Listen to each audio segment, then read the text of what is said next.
सभी को जय मसीह की सलाम। आप सबका स्वागत है हायर डेस्टिनी में के बाइबल स्टडी सेशन में। आज का कलाम प्रकाशन जो है वो प्रकाशित वाक्य उसका चैप्टर 3 है। रेवलेशन इंग्लिश में इसे बोलते हैं चैप्टर 3।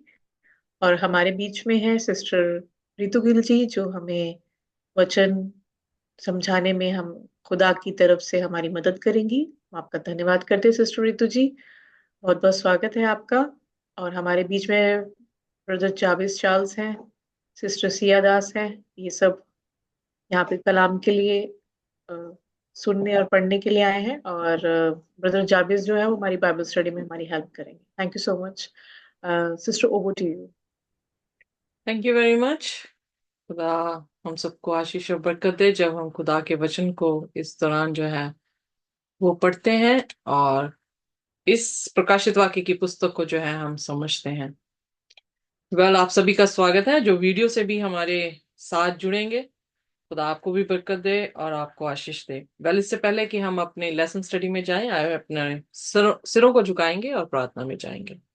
हमारे स्वर्गीय खुदावंद, हम एक बार फिर अपने सिरों को आपके सामने झुकाते हैं। धन्यवाद करते हैं प्रभु कि आप हमारे सर्वशक्तिमान परमेश्वर खुदावंद हैं। आपके जैसा कोई परमेश्वर नहीं, आपसे बढ़कर कोई सामर्थ नहीं।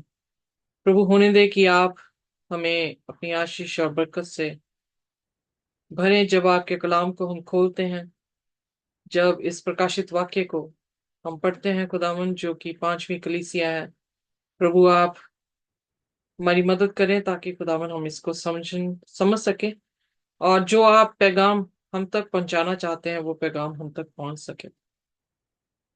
कोई भी ऐसा शब्द ना हो जो आपकी तौहीन के लिए हमारी जुबान से निकले, बल्कि हर एक शब्द खुदावन आपको ऊंचा उठाए। आप बढ़ते जाएं और हम घटते जाएं। इस प्रार्थना को यीशु के नाम से मांगते हैं, आमीन। हम ऑलरेडी जो है प्रकाशित वाक्य जो है उस पुस्तक को देख रहे हैं। हमने पहला और दूसरा अध्याय जो है वो खत्म कर दिया है। पहले अध्याय में हमने देखा कि परमेश्वर का ये प्रकाशन जो यीशु मसीह का है, उन 7 कलीसियाओं को 7 दूतों के द्वारा जो है वो दिया गया है। और हमने पहली कलीसिया देखी जो कि इफिसस की कलीसिया थी, जिसको हमने देखा कि उन्होंने अपना पहला प्रेम जो था परमेश्वर के प्रति जो है वो छोड़ दिया था। और उन्हें हिदायत दी गई कि वो दोबारा से अपने प्रेम को जो है परमेश्वर के साथ फिर से जोड़ लें। ये वो समय है जो लगभग पहली सेंचुरी में देखा जाता है। फिर हमने देखा स्मरना की कलीसिया जो कि परसिक्यूशन जिस पे आया, और 10 दिन का परसिक्यूशन जो बाइबल दर्ज करती है, एग्जैक्टली हिस्ट्री बताती है कि 10 साल, क्योंकि प्रोफेसी के अनुसार 10 दिन इज इक्वल टू 10 years। तो 10 साल जो है वो बहुत बुरी तरह से परसिक्यूशन हुई। फिर हमने परगमस की कलीसिया पढ़ी, जिसमें परगमस की कलीसिया में उन्होंने जो है कॉम्प्रोमाइज अपने विश्वास के साथ कर लिया। जहां पर खरा दूध होना चाहिए था वहां पर पानी जो है वो मिक्स कर दिया गया। जहां पे खरी सच्चाई होनी चाहिए थी वहां पर झूठ जो है वो आकर दाखिल हो गया। उसके बाद थायतीरा की कलीसिया करप्ट हो गई, उन्होंने झूठ को स्वीकार कर लिया। पर इस कलीसिया में बाइबल बताती है कि जो लास्ट थे, उनके काम जो थे लास्ट में बेटर होने लगे, क्योंकि रेफॉर्मेशन या रिफॉर्मिस्ट जो थे वो पैदा हुए। सबसे पहले मार्टिन लूथर थे, जिन्होंने प्रोटेस्ट किया कि कैथोलिक चर्च में जो भी शिक्षाएं दी जा रही थी, उनकी 95 थीसिस को उन्होंने उनके दरवाजे पर आकर लगाया जब उन्होंने पहली बार बाइबल को पढ़ा। वेल इनके थियोलॉजिकल कॉलेजेस में बाइबल नहीं पढ़ाई जाती थी, बल्कि वही पढ़ाया जाता था जो इनके द्वारा जो है वो लिखा गया था। अचानक से लाइब्रेरी में जब उन्होंने बाइबल को देखा तो उन्होंने बाइबल पढ़नी शुरू की, और उन्होंने वहां पर जो है वो देखा कि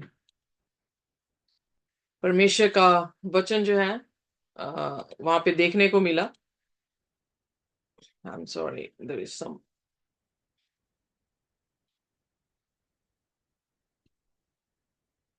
परमेश्वर का वचन यहाँ पर जो है वो देखने को उन्हें मिला, और उन्होंने जो है प्रोटेस्ट किया।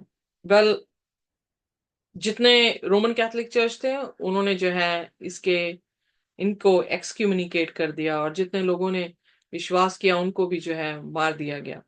सो लगभग 1260 साल में 50 से 60 मिलियंस लोग जो हैं वो मारे गए। आज हम देखेंगे चर्च ऑफ सार्डिस, जो कि प्रकाशित वाक्य उसका तीसरा अध्याय और उसकी पहली 6 आयतों में जो है इसका जिक्र आता है। सार्डिस कलीसिया जो है उसको मृतक कलीसिया के नाम से जाना गया है। सार्डिस का मतलब है दैट विच एस्केप्स, जो वहां से सच्चाई से, या जिन्होंने जो है रिमेन थे, जो वहां से बचे हैं। सार्डिस का मतलब ये है। So the dead church Sardis जो है वो प्रकाशित वाक्य का पांचवा चर्च है या पांचवी कलीसिया है, जिसको कहा गया है अलाइव बट डेड। आइए देखिए, जब हम हिस्ट्री में जाते हैं, इसकी र्यून्स को देखते हैं, पहली सेंचुरी में माइनर एशिया में ये कलीसिया स्थापित हुई थी जिसका नाम सार्डिस था। और इसके र्यून्स में आज भी जो है पहली सेंचुरी के जो कलीसिया है उसकी र्यून्स आज भी पाए जाते हैं। जैसे कि लीडिया में खास करके ये सार्डिस की कलीसिया पाई गई है।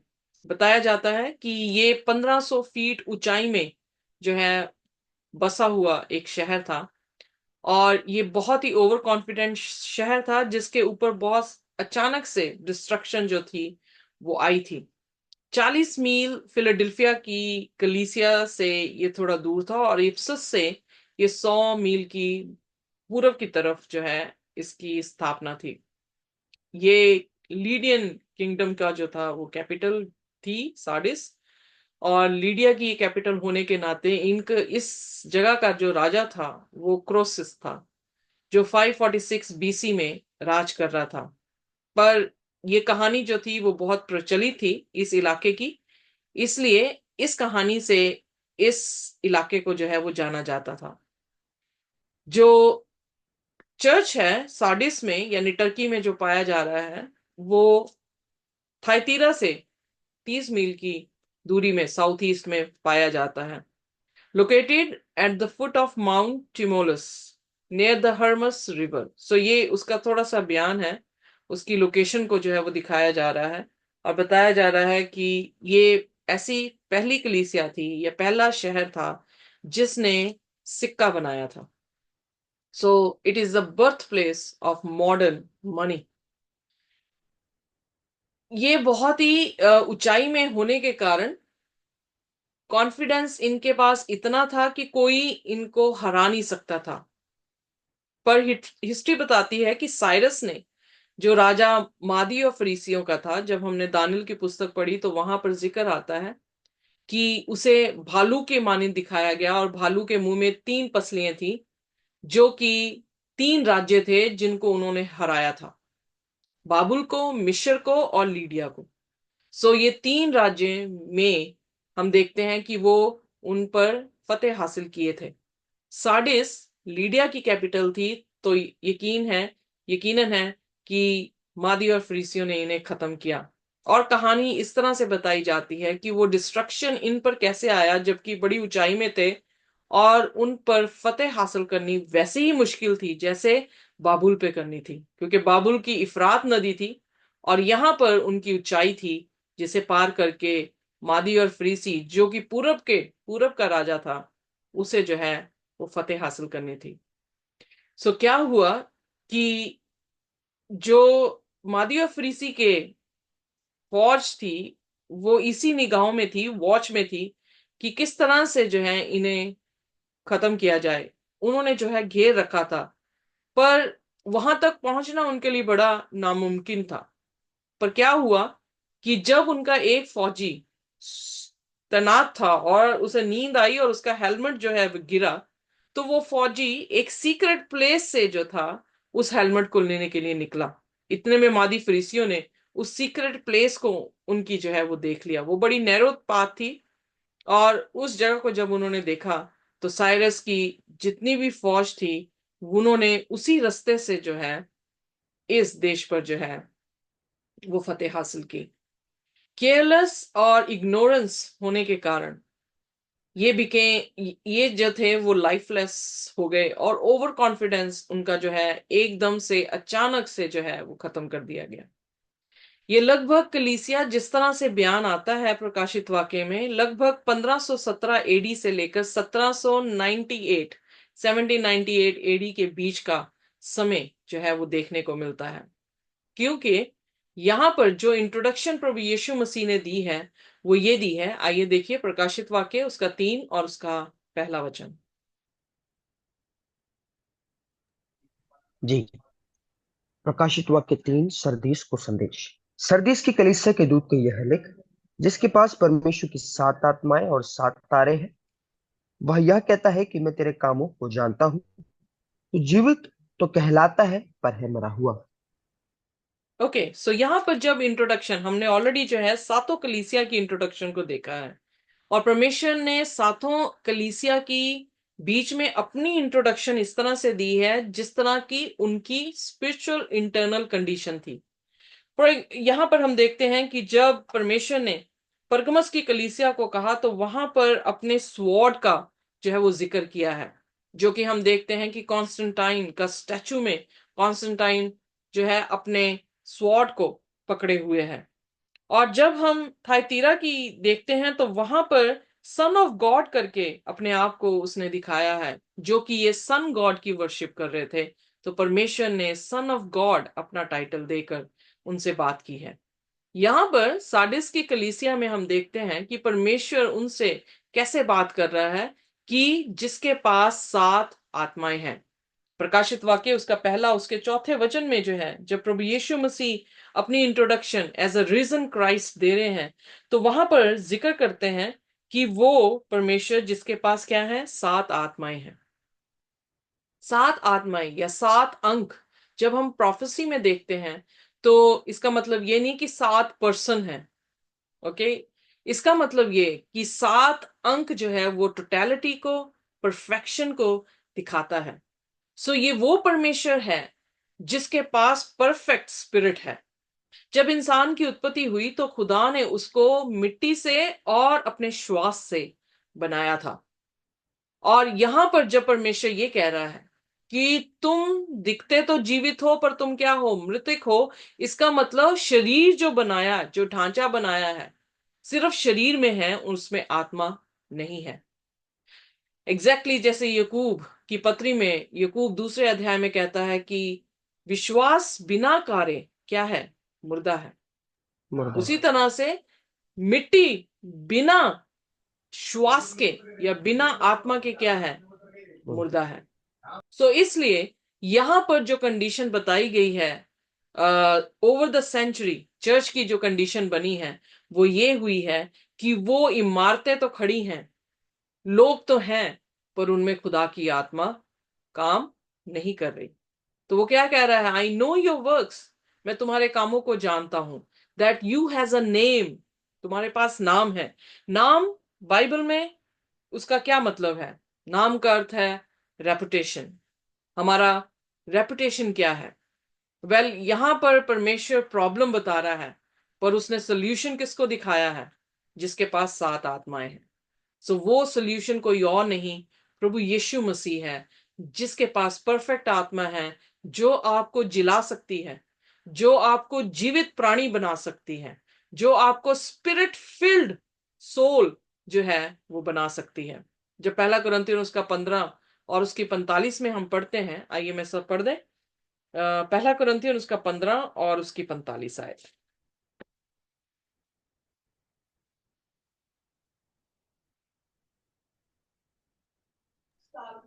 45th verse. 15 chapter 45 verse. या ऐसा ही लिखा भी है कि प्रथम मनुष्य अर्थात आदम जीवित प्राणी बना, और अंतिम आदम जीवनदायक आत्मा बना। आमेन। सो यहां पर क्या है, Amen. यीशु मसीह जो दूसरा आदम है, वो हमारे को जीवन देने वाला क्या बना है, आत्मा जो है वो बन गया है। सो इसलिए यीशु मसीह प्रकाशित वाक्य के सरदिस की कलीसिया को भी यही कह रहा है, प्रॉब्लम है कि तुम मृतक हो, तुम मर चुके हो, पाप में मरे हुए हो, पर तुम्हारे पास एक ही सोल्यूशन है, और वो सोल्यूशन मैं हूं, यानी यीशु मसीह है। सो इसलिए उसने कहा तुम्हारे पास एक नाम है। और वेल, अगर हम गॉस्पल में देखें तो गॉस्पल में 14 उसकी 6 में प्रभु यीशु मसीह की सबसे फेमस जो है वो आयत ये है, I am the way, the truth and the life, no man cometh unto the father but my by me. So यीशु मसीह ने एक उत्तम जो है वो रास्ता दिखाया है, एक उत्तम रास्ता जो कहाँ लेकर जाएगा, स्पिरिट फिल्ड लाइफ में। वो कोई और नहीं है, प्रभु यीशु मसीह है। वेल आइए, sorry, your name, I know your work that your name. So name क्या दिखाता है? अगर हम प्रोवर्ब्स 22 उसके पहली में जाएं तो वहां पे लिखा है, अच्छा नाम किससे बेहतर है? सोने से, चांदी से, और यू नो पैसों से। सो इसका मतलब क्या है? कि इसका मतलब ये बनता है कि जो सबसे बड़ा बुद्धिमान राजा रहा है इस धरती पे, उसने ये शब्द जब कहे हैं तो वो ये कहने की कोशिश कर रहा है कि हमारा अच्छा करेक्टर हमारे पैसों से बढ़कर है। हम किससे जाने जाते हैं? अपने करेक्टर से। अगर आज मैं पैसेदार हूं पर मैं लूट के पैसा कमा रही हूं, जैसे जकई था, जकई पैसे वाला था, पर वो पैसा कैसे कमा रहा था? उसकी रेपुटेशन क्या थी? उसकी रेपुटेशन ये थी कि वो चोर था। तो क्या उसका पैसा ज्यादा अहमियत रख रहा था कि उसका करेक्टर? कैरेक्टर। ऑफ कोर्स उसका करेक्टर, रेपुटेशन। उसकी रेपुटेशन। एग्जैक्टली इसीलिए नीति वचन में वो कह रहा है कि अच्छा नाम पैसों से जो है वो ज्यादा बहुमूल्य है। सो उसी तरह से वो उनका नाम जानता है, यानी उनका रेपुटेशन जानता है। जब हम यीशु मसीह को देखते हैं मत्ती 23 उसकी 27 से 28 आयत में, तो वहां पर प्रभु यीशु मसीह किसकी रेपुटेशन दिखा रहे हैं? फक्की फरीसियों की। क्या उनके पास ओहदा है? बिल्कुल है। पर क्या उनकी रेपुटेशन अच्छी है? नहीं है। नहीं। सो यहां पर उनका नाम कैसा है? अच्छा नहीं है। वो क्या कहलाए गए? हिपोक्रेट्स। हिपोक्रेट्स यानी हिंदी में क्या लिखा है? आइए पढ़ दे मेरे साथ, मत्ती 23 उसकी 27 से 28।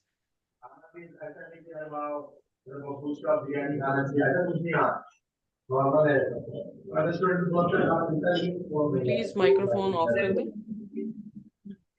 हे कपटी शास्त्रियों और फरीसियों, तुम पर हाय, तुम चूना फेरी हुई कब्रों के समान हो, जो ऊपर से तो सुंदर दिखाई देती है, परंतु भीतर मुर्दों की हड्डियां और सब प्रकार की मलिनता से भरी हैं। इसी रीति से तुम भी ऊपर से मनुष्य को धनी दिखाई देते हो, परंतु भीतर कपट और अधर्म से भरे हुए हो।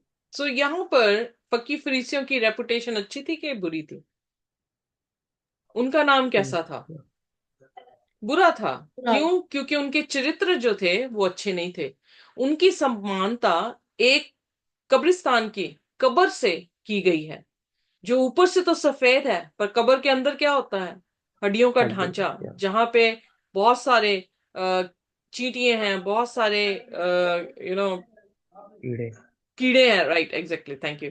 कीड़े हैं जो उन्हें खा रहे हैं। सो आउटवर्डली तो बहुत प्यारे लग रहे हैं, पर अंदर क्या है? अंदर उसी तरह से स्पिरिचुअली हिपोक्रेसी है, लॉलेसनेस है, जहां पर खुदा की आज्ञाओं को नहीं माना जा रहा। सो सरदिस की कलीसिया को जो परमेश्वर ने ये बात कही है कि तुम्हारा नाम मैं जानता हूं, तो वो यही जानता है, क्योंकि बाइबल में पहले सैमुएल उसकी 16 उसकी 7 में भी इसी तरह से जिक्र आता है कि जब परमेश्वर ने सैमुएल को जैसी के घर में भेजा ताकि उसके एक बेटे को वो अनॉइंट करे, तो वो उसके 6 भाइयों को देख रहा था जो लंबे चौड़े, गबरू, जवान, खूबसूरत जो है वो देखने में थे। पर परमेश्वर ने उससे क्या कहा? आइए देखिए, पहला सैमुएल उसका 16 अध्याय और उसका 7वां वचन।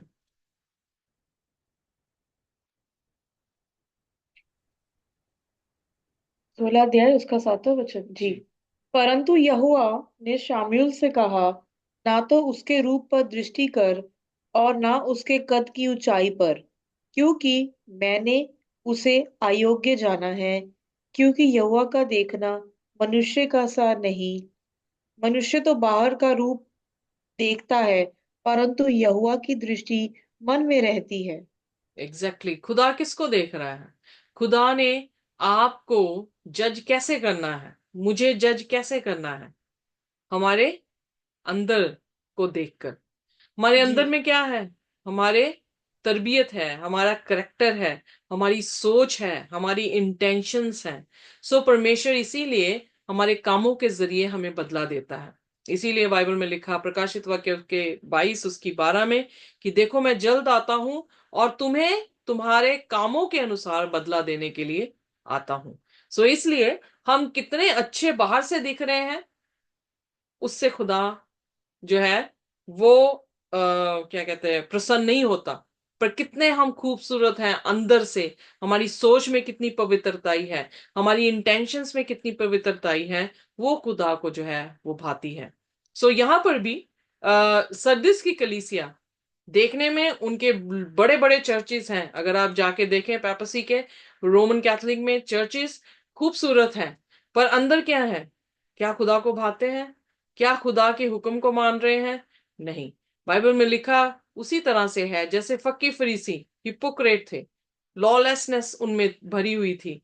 वो आउटर अपीयरेंस में तो बहुत खूबसूरत हैं, पर उनके दिल जो थे वो साफ नहीं थे। और 23 अध्याय तो पूरा ही उनके बारे में जो है वो बयान करता है। उसी तरह से परमेश्वर ने फिर सरदिस को भी कहा कि तुम दिखते तो हो कि तुम जीवित हो, पर तुम क्या हो? आत्मिक रीति से मरे हुए हो। आइए देखिए, इस कलीसिया को परमेश्वर ने कोई भी सराहना नहीं दी। बाकी सब कलीसियाओं को हम देखते हैं कि वो खुदा सराहना दे रहा है, पर इस कलीसिया को कोई भी शाबाशी नहीं दी, बल्कि रिब्यूक दिया गया है। पढ़िए मेरे साथ प्रकाशित वाक्य उसका 3 और उसका दूसरा वचन। जी। जागरूक हो और उन वस्तुओं को जो बाकी रह गई है और जो मिटने को है वह दृढ़ कर, क्योंकि मैंने तेरे किसी काम को अपने परमेश्वर के निकट पूरा नहीं पाया। ओके, यहां पर जो है परमेश्वर ने जो उसे रिब्यूक किया है, उस रिब्यूक में वो क्या कह रहा है कि जाग। किससे जागना है?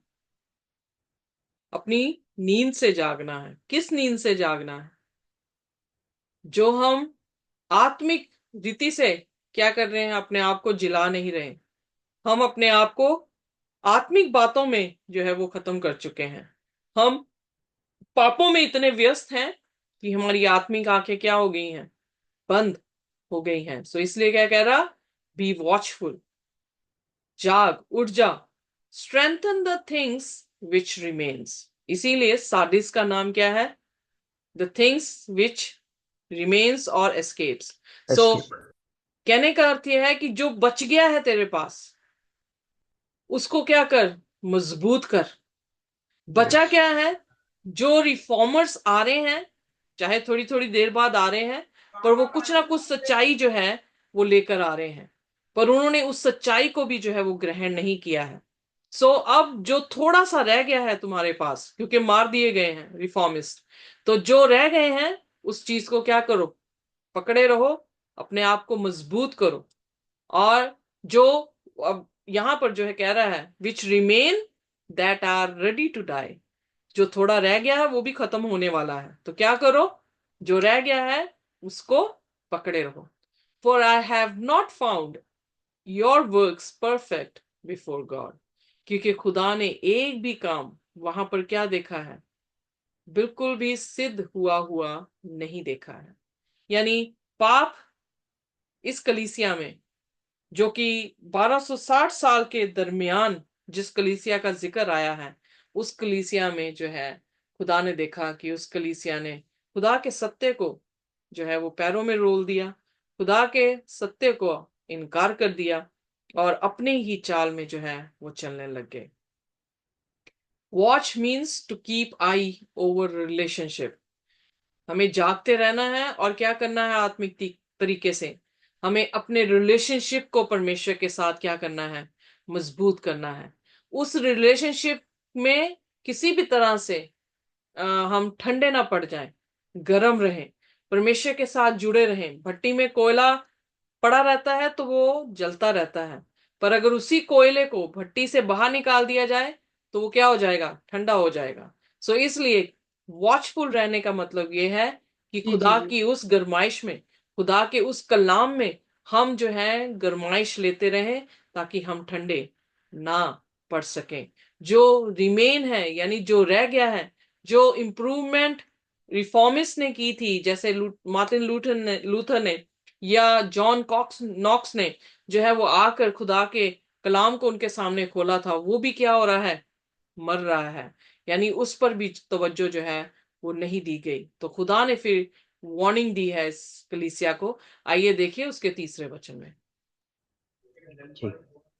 इसलिए स्मरण कर कि तूने कैसी शिक्षा प्राप्त की और सुनी थी और उसमें बना रहा और मन फिरा। यदि तू जागरूक ना रहेगा तो मैं चोर के समान आ जाऊंगा और तू कदापि ना जान सकेगा कि मैं किस घड़ी तुझ पर आ पड़ूंगा।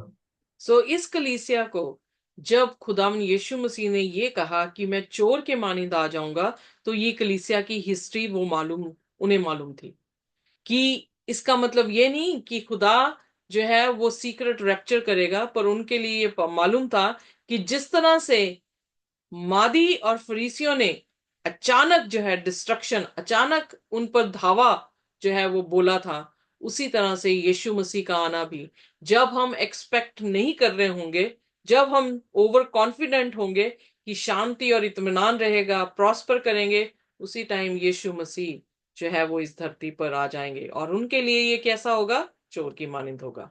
सो इसलिए कह रहा है रिमेंबर, क्या याद करना है कि तुमने क्या रिसीव किया है, क्या ट्रुथ जो है वो बताया तुम्हारे सामने गया है, क्या तुमने उसे सुना है, उसे क्या करो, पकड़ लो।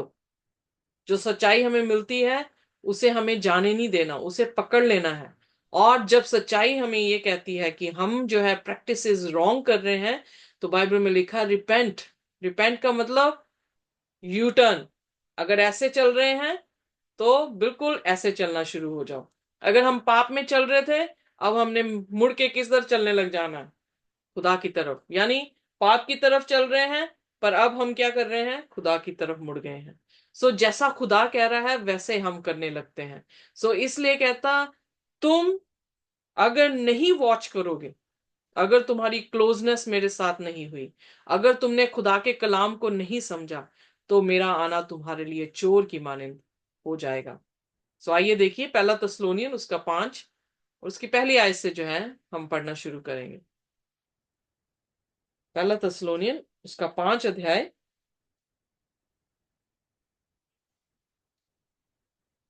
और उसकी पहली आयत।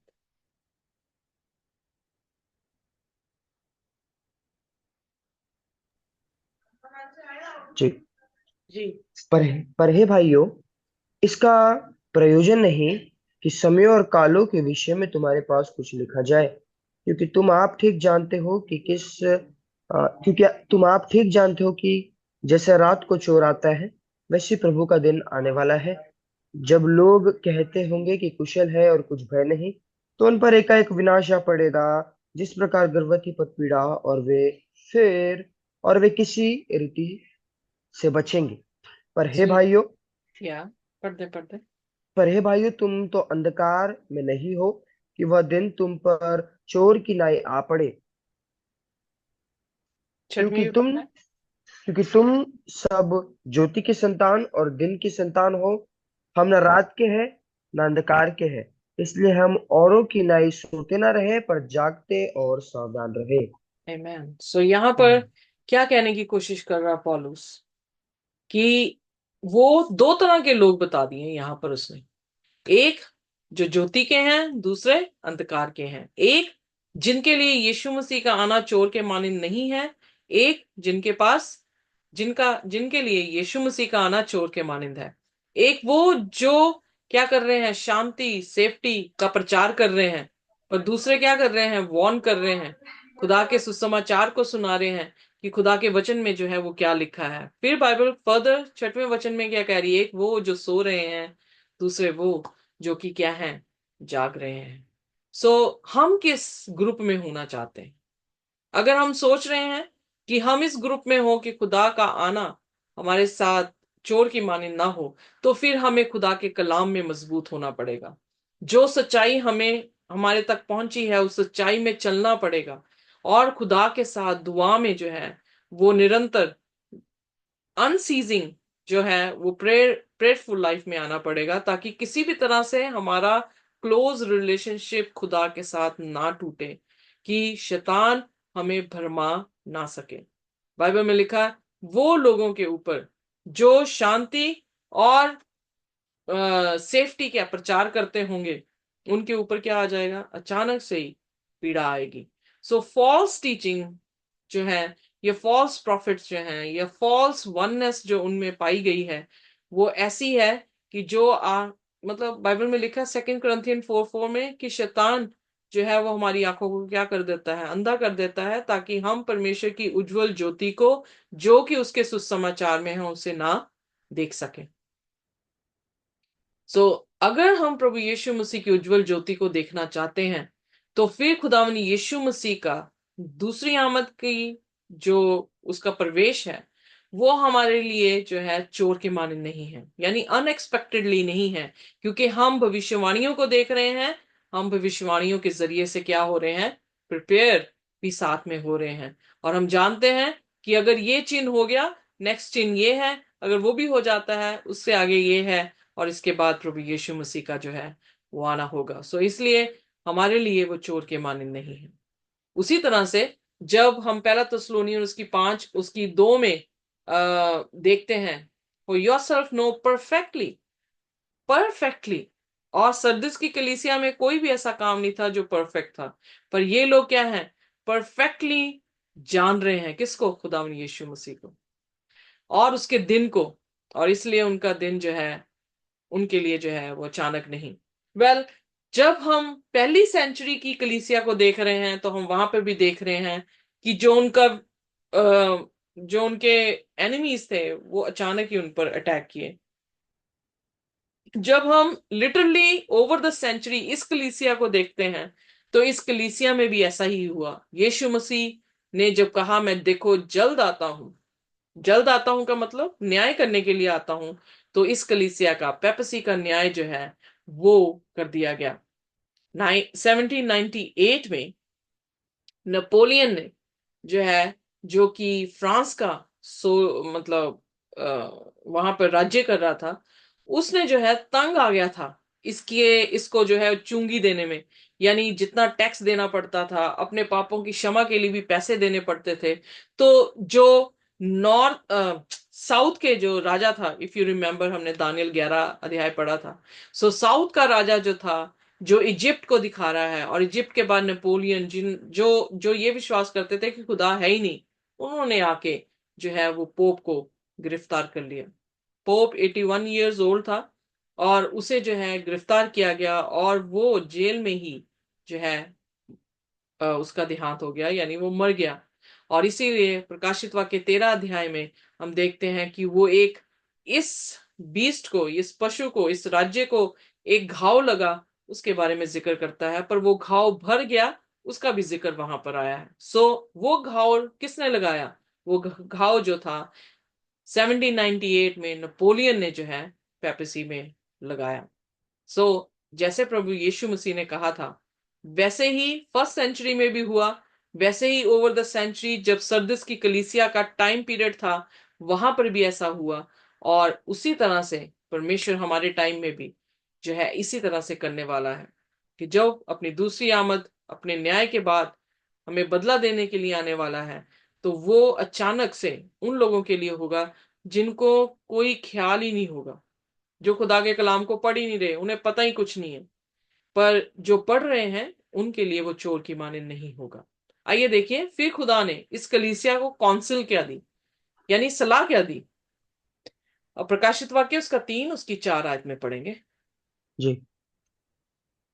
पर हाँ, सरदीस में तेरे यहाँ कुछ ऐसे लोग हैं जिन्होंने अपने अपने वस्त्र अशुद्ध नहीं किए, वे श्वेत वस्त्र पहने हुए मेरे साथ घूमेंगे, क्योंकि वे इस योग्य है।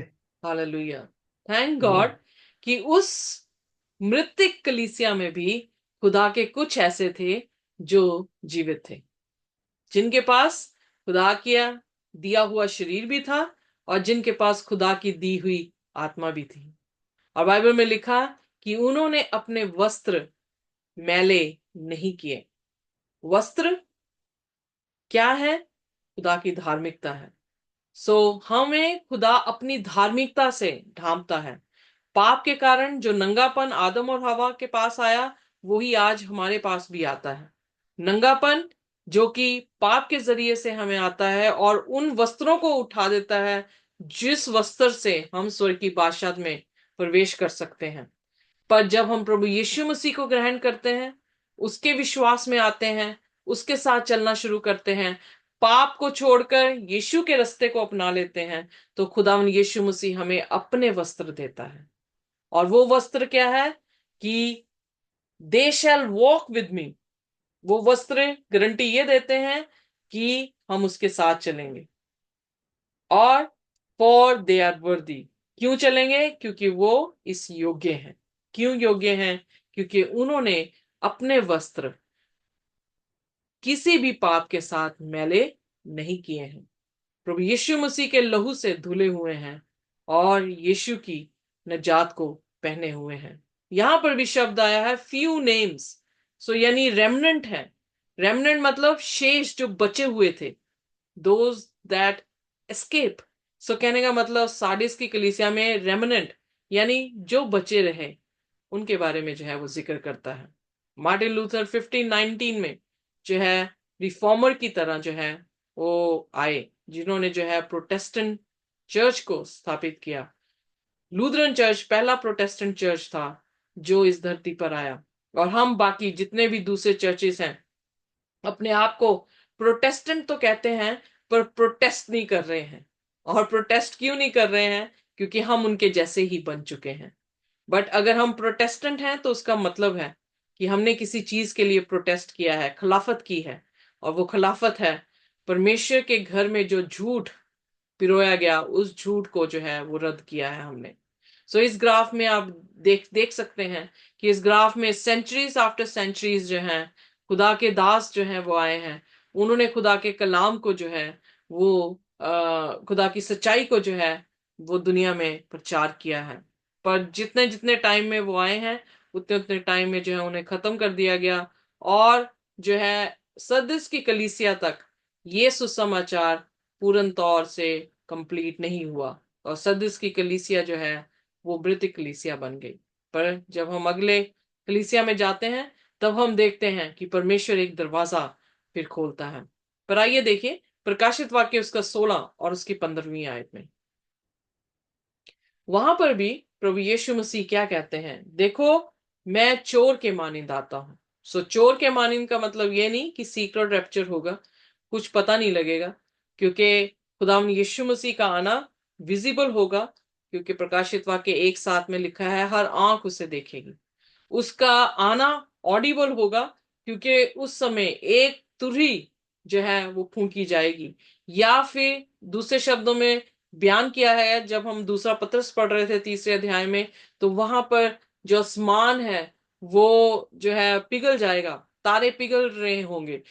यानी कहने का अर्थ है it is not secret, it is quite Audible, quite visible.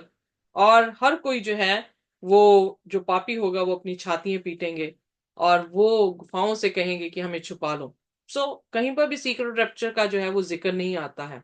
पर आइए देखिए प्रकाशित वाक्य 16 उसकी 15 में वहां पे क्या लिखा है।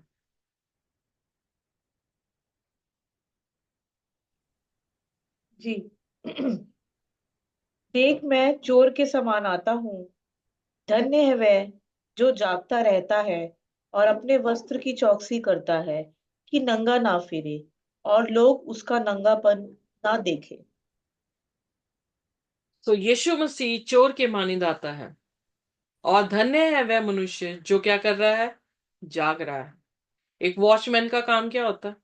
पूरी रात वो अच्छा जी। जागता है, और क्या देखता रहता है कि चोर कहीं आकर चोरी ना करके ले जाए।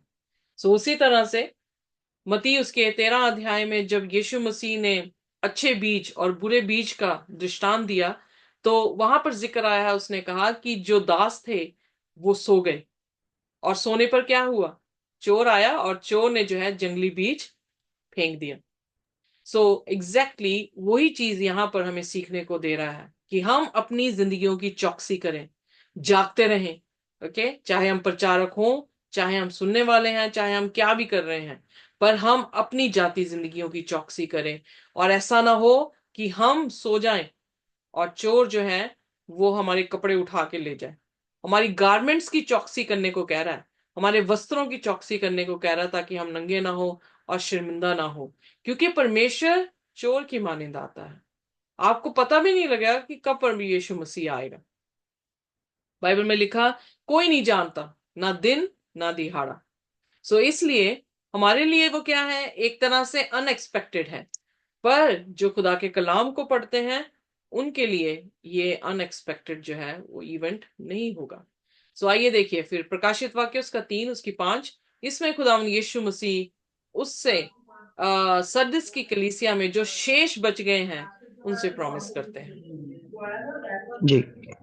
जो जय पाए उसे इसी प्रकार श्वेत वस्त्र पहनाया जाएगा, और मैं उसका नाम जीवन की पुस्तक में से किसी रीति से ना काटूंगा, पर उसका नाम अपने पिता और उसके स्वर्गदूतों के सामने मान लूंगा।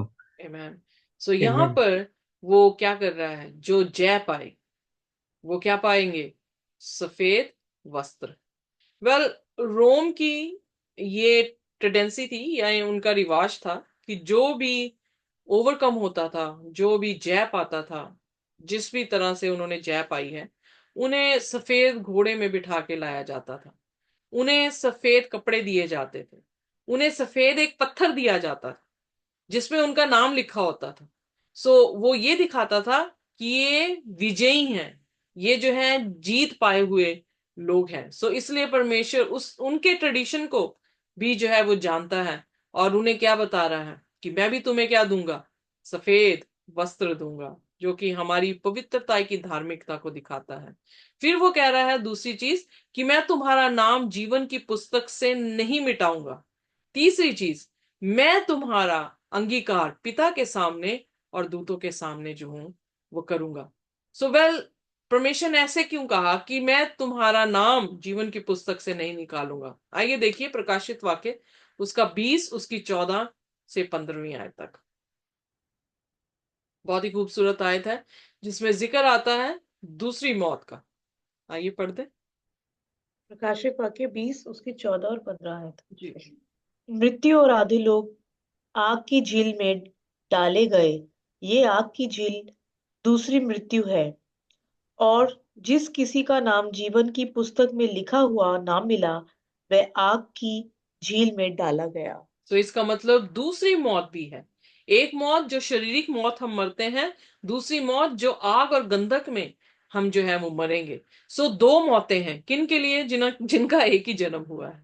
पर जिन्होंने दो जन्म लिए हैं, एक जो माँ की कोख से, दूसरा प्रभु यीशु मसीह में, उनके लिए सिर्फ एक ही मौत है, अगर यीशु मसीह ना आए। अगर यीशु मसीह आ गए तो वो मौत को भी नहीं देखेंगे और जिंदा आसमान में जो है उठा लिए जाएंगे। सो यहाँ पर खुदा का शुक्र है कि खुदा ने जो इनाम उन लोगों के लिए रखा है, हम लोगों के लिए रखा है, वो ये है कि अगर हम जय पाएंगे तो खुदा हमारा नाम अपने जीवन की पुस्तक से नहीं निकालेगा, यानी हम दूसरी मौत के अधिकारी नहीं होंगे, या फिर आग और गंधक की मौत हम पर जो है वो लागू नहीं होगी। सो इसलिए जरूरी है कि जिसके पास 7 आत्माएं हैं उससे अभी इसी वक्त हम जाकर आत्मा ले सकते हैं, ताकि हमारे मृतिक शरीर जो है वो जिंदगी पाले, ताकि हम दूसरी मौत के भागी जो हैं वो ना हो। और बाइबल में आगे फर्दर लिखा है, वेल इसी को तीसरी, कि I will confess his name before my father.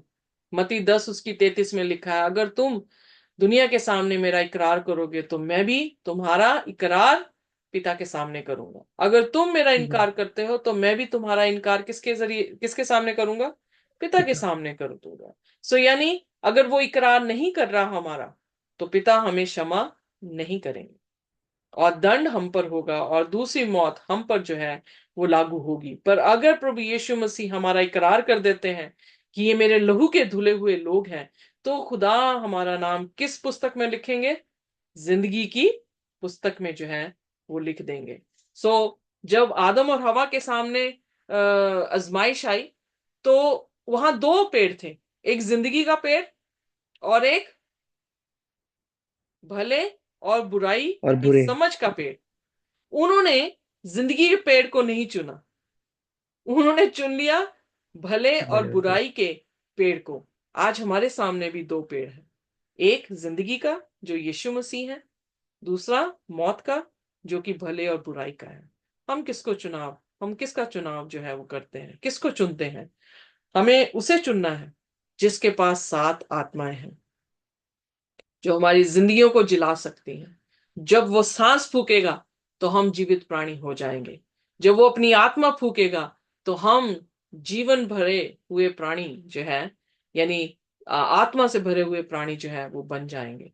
सो हमारे सामने दो रास्ते हैं, उन दो रास्तों में से एक रास्ते को हमने जो है वो चुनना है। तो बाइबल में अंत में क्या लिखा है? प्रकाशित वाक्य उसका 3 उसकी 6 आयत में, जिसके कान है, जिसके कान हो वह सुन ले कि आत्मा कलीसियाओं से क्या कहता है। 7 बार प्रकाशित वाक्य में 7 कलीसियाओं में परमेश्वर ने ये सेम फ्रेज जो है वो रिपीट किया है। जिसके पास कान हो वो क्या करे? सुन ले कि परमेश्वर का आत्मा कलीसियाओं से क्या क्या कहता है। कहता है। सो परमेश्वर हम्म, सरदिस की कलीसिया भी हमसे बातचीत करती है, जहां पर हम भी मृतक हैं, हमारे पास खुदा का आत्मा नहीं है। हमें भी रिपेंट करने की जरूरत है। जो सच्चाई मिली है उसको पकड़ लेने की जो है वो जरूरत है। हमें भी खुदा के सामने आने की जरूरत है, ताकि खुदा का दूसरी आमद या दूसरा आना जो है वो चोर की मानिंद हमारे लिए तो ना हो, बल्कि हम उसके इंतजार में हो कि देखो हमारा मुक्तिदाता, हमारा सृष्टिकर्ता जो है आ गया है, जिसके इंतजार में हम सब जो है वो आड़ में बैठे थे। सो परमेश्वर हमें आशीष और बरकत दे कि हम जीवन के फल को चुने जो यीशु मसीह है। एक ही वे है, एक ही प्रोविजन है, और वो कोई और नहीं, सिर्फ प्रभु यीशु नासरी है। आमीन। आइए अपने सिरों को आमीन। झुकाएंगे और आमीन। और हम प्रार्थना में जाएंगे। कोई भी जन जो है हमारे लिए प्रार्थना कर सकता है। जावेद।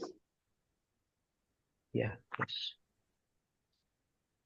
आइए हम प्रार्थना करें। Hallelujah, hallelujah, thank you Jesus. धन्यवाद आसमान और जमीन के मालिक, जिंदा जलाली खुदावंद बाप, हम तेरी महिमा करते हैं खुदा। आज सच्चे दिल से कहते हैं खुदा, आज वो दिन है जो यहोवा ने बनाया, हम इसमें गुनाह दे तो हम मिटने का, क्योंकि यहोवा की माँ को का फल है कि उसके वह में रह प्रति भोर बने होते तो तेरे अच्छे माने मेरे मन यहोवा को धनी कर, जो कुछ मुझ में उसके भी नाम को धनी कर, मेरे मन यहोवा को धनी कर, उसे किसी प्रकार का ना भूला खुदा। जितनी कलीसियाओं को खुदा हम पढ़ते आ रहे खुदावंद बाप, हम हर एक जगह तुझे देख रहे खुदा, और तू सबको खुदावंद बाप परमिशन, रिब्यूक और प्रॉमिस भी दे रहा है खुदा, और एक हर एक को रिपेंटेंस का खुदा मौका दे रहा है तू खुदावंद बाप। हम जानते हैं खुदा, खुदावंद बाप, हम ये आज अपने जीवन से रिलेट करते हैं कि खुदा, हम सिर्फ ये कहने वाले ना बने कि कलीसिया ही इन कार्य को कर रहे हैं, परंतु जब ये कलीसिया के द्वारा आत्मा हमसे बातें करता है, हम जाने कि ये सब कार्य को आज हम भी दोहरा रहे हैं। हमारे अंदर पहला सा प्रेम छूट चुका है खुदा। खुदा हमारे अंदर खुदावंद बाप वो सोयापन है खुदावंद बाप। और खुदावंद बाप, कहीं ना कहीं हम मिक्सअप टीचिंग्स पे भी जा रहे हैं खुदा, जो कलीसियाओं में हम देख रहे थे खुदा। खुदा आज we have to watch over us, हम अपने अंदर वॉच ओवर करते हैं। आज हमारे अंदर ये सब चीज है, हमारे कान है खुदा, और हम सुनते हैं कि आत्मा हमसे क्या कहता है खुदा, खुदावंद बाप। और हम आज आपसे यही कहना चाहते हैं खुदावंद बाप कि हम रिपेंट करें खुदा, और खुदावंद आप इन सब कार्यों को छोड़कर खुदा खराई, वो खराई की आत्मा के अनुसार चले, जो एक परफेक्शन है खुदावंद बाप। 7 का आंकड़ा जो परफेक्शन को दिखाता है खुदा, 7 आत्माएं खुदावंद बाप जो तेरी है खुदा, वो परफेक्शन के अनुसार चले खुदा, और वो हमें स्वर्ग की बादशाह की ओर ले जाएगा खुदा। हमें ब्लेस कर, सिस्टर जी को और ब्लेस कर, जितने रूही सुन रही है और आगे सुनेगी, सबको ये भेदों से भर खुदा, क्योंकि ये जो अनमोल चीज तू आज हमें देता है खुदा, ये तेरे दूसरे आगमन के लिए हमें चेतित करेगी खुदा, कि ये जो लिखा था ये पूरा हो रहा है खुदा। आगे जब हम कलीसिया को पढ़ते हैं, हम जल्द से जल्द इसे करें खुदावंद बाप, और लोग के अंदर आप और उत्साह लाए खुदावंद बाप, उनके अंदर उत्साह आए कि वो इन भेदों को छोड़ना खुदा। हमें ब्लेस करिए, and thank you Lord for all things. सारी मैं आपको देते हैं जो यीशु मसीह के नाम में मानते हैं। आमेन। आमेन। आमीन। Thank you very much. Thank you सो खुदा आप मच। सभी को आशीष और बरकत दे, उसकी शांति और उसका अनुग्रह हमारे साथ, जब तक हम दोबारा ना मिले और जब तक यीशु मसीह दोबारा ना आ जाए, इसी तरह से बना रहे। आमीन। आमेन। आमीन। आमीन। आमीन।